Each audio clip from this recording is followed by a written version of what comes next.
बहुत समय पहले की बात है। किसी गांव में शंकर नाम का एक वृद्ध व्यक्ति रहता था। उसकी उम्र 80 साल से भी ऊपर थी, पर वो 40 साल के व्यक्ति से भी स्वस्थ लगता था।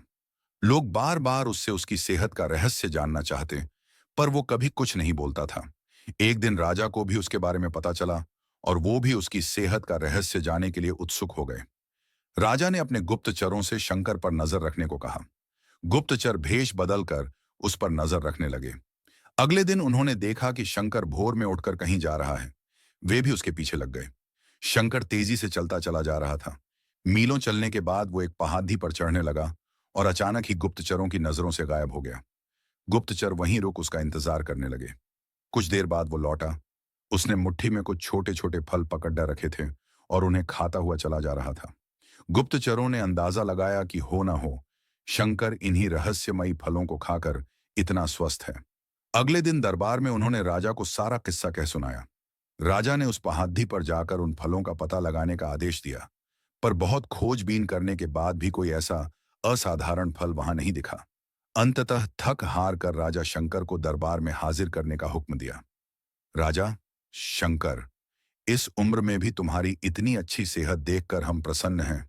बताओ, तुम्हारी सेहत का रहस्य क्या है?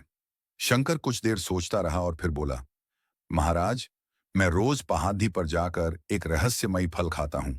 वही मेरी सेहत का रहस्य है। ठीक है, चलो, हमें भी वहां ले चलो और दिखाओ वो कौन सा फल है।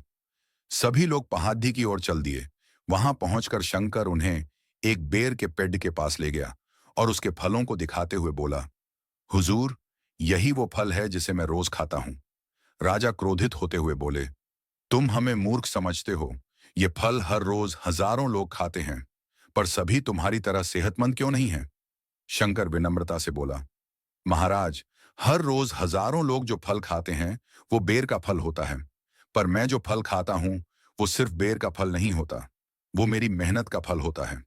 इसे खाने के लिए मैं रोज सुबह 10 मील पैदल चलता हूं, जिससे मेरे शरीर की अच्छी वर्जिश हो जाती है, और सुबह की स्वच्छ हवा मेरे लिए जड़ी बूटियों का काम करती है। बस यही मेरी सेहत का रहस्य है। राजा शंकर की बात समझ चुके थे। उन्होंने शंकर को स्वर्ण मुद्राएं देते हुए सम्मानित किया, और अपनी प्रजा को भी शारीरिक श्रम करने की नसीहत दी। मित्रों, आज टेक्नोलॉजी ने हमारी जिंदगी बिल्कुल आसान बना दी है। पहले हमें छोटे बड़े सभी कामों के लिए घर से निकलना ही पड़ जाता था, पर आज हम इंटरनेट के माध्यम से घर बैठे बैठे ही सारे काम कर लेते हैं।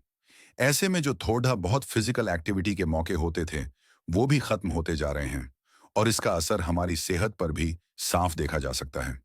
व्यूएच के मुताबिक आज दुनिया में 20 साल से ऊपर के 35% लोग ओवरवेट हैं, और 11% ओबीस हैं। ऐसे में जरूरी हो जाता है कि हम अपनी सेहत का ध्यान रखें और रोजमर्रा के जीवन में शारीरिक श्रम को महत्व दें।